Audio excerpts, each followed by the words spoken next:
I've been playing video games since I was a wee lad, so there's no surprise that I believe it's one of the greatest inventions ever made. And to people who aren't into gaming, you probably see this lurking in their mom's basement, staring into the screen all day. But despite the Smash Bros haircut and the more passionate players, gaming has always brought people together as a community through competition. And the foundation for that sense of camaraderie is none other than couch co-op. Growing up, there was nothing more special than running the Fade in Smash Bros. Or Budokai Tenkaichi and watching your friend turn into a total sweat because he lost the last 3 rounds and is now playing like he has something to prove. Or holding it down on the last lap in first place in Mario Kart and you get hit with the blue shell at the last possible second as you watch your friend whiz by and win the race, as if they earned it. And while they're celebrating a stolen victory, you're deciding between running it back or running the Fade.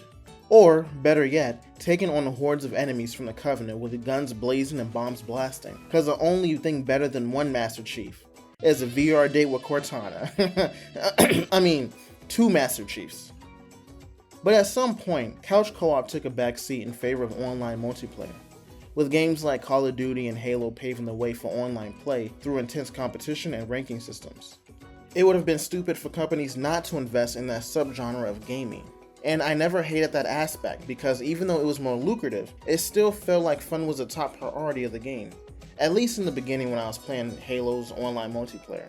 But as the years went on, microtransactions snuck their way through in the form of cosmetic skins, weapons, and other superfluous stuff. And for a time, they were harmless. But comes in live service games like Fortnite, Apex Legends, and Warframe, who rely solely on microtransactions and battle passes, which is perfectly fine since they're free to play. But because of how profitable it is, these games don't feel as fun as they should be, because these companies are always pumping out more and more content for the gamers in order to make the most amount of money in a short period of time. Despite those games being fun in their own right, you have other developers who tend to abuse that formula. Suicide Squad Kill the Justice League is a prime example of what not to do, set in the same universe as the Batman Arkham games, which are single player by the way. Warner Brothers making it a live service game was their first mistake, as if the highly popular Arkham IP alone was enough to sell this blatant cash grab, especially the way they treated Batman for shock value. And that's not including its development issues, as well as its gameplay and story elements.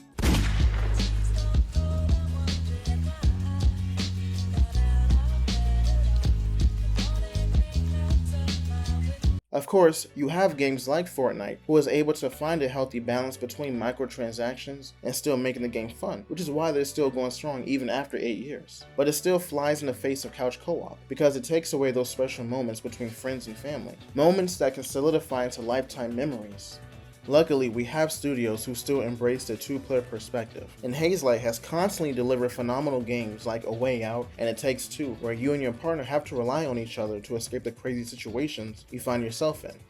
From breaking out of jail and getting your revenge on a drug cartel, to working with your spouse to change yourself back to normal after being turned into dolls, while also trying to save your family marriage. Yes, that last one did sound like a fever dream, but that's just how creative they get with their games. And Split Fiction is no different, where you play as a couple of authors going through each other's stories, trying to escape a simulation ran by someone who's trying to steal their ideas for profit. You know, now that I say that out loud, it sounds pretty realistic. People are stealing ideas from each other all the time. Hopefully I should be fine.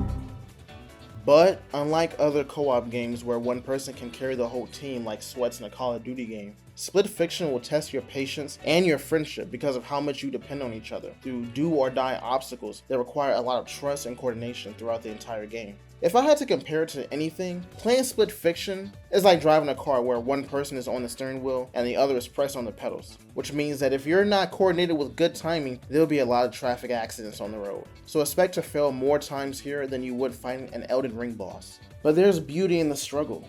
You and your friend fighting against overwhelming obstacles, getting closer and closer to the goalpost with each attempt until it finally clicks and victory is finally at hand. Only to yell at each other like 5 minutes later because the next chapter is harder than the last. But even when you guys get well connected through creative coordination, everything can still get quite chaotic, especially during the boss fights. The amount of times you will die to these bosses will make you question your friendship, because if you aren't attacking, jumping, dipping, and dodging at every second, you're getting nowhere fast. And as someone who was playing with his girlfriend, there's nothing funnier than watching her slowly become a rage gamer every time she died to a boss. Thankfully, Split Fiction didn't split us up, because the game is very generous with the checkpoints.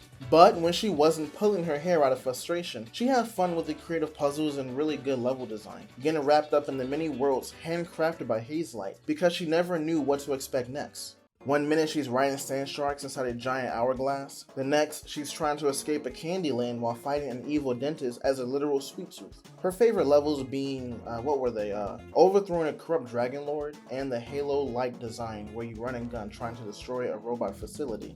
Their storytelling and gameplay was always solid, but their imagination really ran wild with their last game It Takes Two, and Split Fiction doubles down on that because it feels like an absolute love letter to gamers with the amount of Easter eggs you see throughout the game.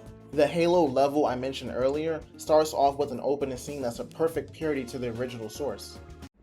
Listen up, soldiers! This is Operation Final Dawn! Tonight, we go down in history! Yes, Captain! Our intel tells us that the godforsaken mechs have invented their ultimate weapon. It is a toxin! Get ready to drop. What? We're gonna get hit by a rocket any second, and everyone will die. Everyone will die! What? We're all gonna die? Oh, no, don't listen to her. Everything is gonna be fine. We're all gonna be fine. Hey, if I die, please tell my wife and my son that I love them. Really, Neo? Our mission! Seek and destroy the source of the toxin! Are we clear? Woo-ha! Wasted, Sarge. And we will be too, sir, if we don't get the hell out of here. You hit Marine? No, sir. Then listen up. When I joined the Corps, we didn't have any fancy schmancy tanks. We had sticks. 2 sticks and a rock for a whole platoon. And we had to share the rock. Buck up, boy. You're one very lucky Marine. What about that scare? From Dark Souls to Donkey Kong, it was fun catching these references because it felt like I was on a literal Easter egg hunt. For the first time in my life, I felt proud for spending half of my childhood playing video games while my parents stood there in disappointment. Definitely worth it. But despite all the fun gameplay, the story never felt like it was put on the back burner, often giving you glimpses into Mio and Zoe's backgrounds, the main characters of the game. The story is pretty basic, but that doesn't mean it's boring. In fact, this is probably one of the more interesting plots in a video game I've come across in a long time, because of how realistic it is. And no, I'm not talking about trying to save the magical forest from a demonic cat with poor fashion sense. So, Mio and Zoe are both authors who get invited to this publishing company ran by a guy named Raider. With the promise of paying them a hefty amount, he asks them to test out his latest machine that places your consciousness into whatever world the authors created. Think of Sword Art Online, if you remember that anime. Unfortunately, Mio gets cold feet at the last second, and a scuffle leads to her and Zoe getting trapped within the machine. And while trying to escape, they overhear Raider discussing his plan to steal their ideas for his company. And that's where real life sneaks its way into the story, because ideas are being stolen all the time. Whether it's through content, story ideas, or life-changing inventions. It's always painful to see your hard work slip through your fingers because of someone else's laziness and greed. Of course, after they hear his plans, Zoe and Mio destroy his machine from the inside out. And during that time, the two authors learn more about each other through the stories they've created throughout the years, a small piece of them planted in each chapter. Eventually, we learn that Mio's father is slowly dying from cancer, and she feels helpless as the medical bills pile up around her, blocking out any trace of hope she had left. That sense of hopelessness and isolation is felt in most of her levels. Cold and desolate sci-fi stories where the world is collapsing around her and she's always looking for a way to escape it all. Zoe, on the other hand, writes bright and cheery fantasy stories that focuses on overcoming obstacles through the power of friendship and teamwork. But we've all met that one person who's overly happy all the time, never catching them angry or upset, as if they're trying to keep any sense of sadness from slipping through the cracks. And the more I played through Zoe's levels, the more I thought about it. What is she hiding behind all these colorful cast of characters and concepts? Eventually, it's revealed that Zoe has a twin sister, only to learn later on that she drowned while they were playing together as kids. And because Zoe couldn't save her sister, she carried that guilt well into her adulthood, where she's so quick to make friends, and deep down is afraid to be alone. As traumatic as those situations are, I have to say it's refreshing to see this in a video game. In life, we all go through trauma and hardships, and a lot of times we can't control them, but we can control how we react to them. Some bottle it all up and keep it to themselves, some turn to drinking, and others cope through creativity. Whether it's art, content, sculpting, or writing stories, creating does help keep our sanity. If you guys had the chance to play Split Fiction, share your experiences and tell us what you thought of the game, and tell us what was your favorite levels. And as always, thank you so much for watching, and please, feel free to subscribe and join the conversation, and I'll see you in the next video. Take care.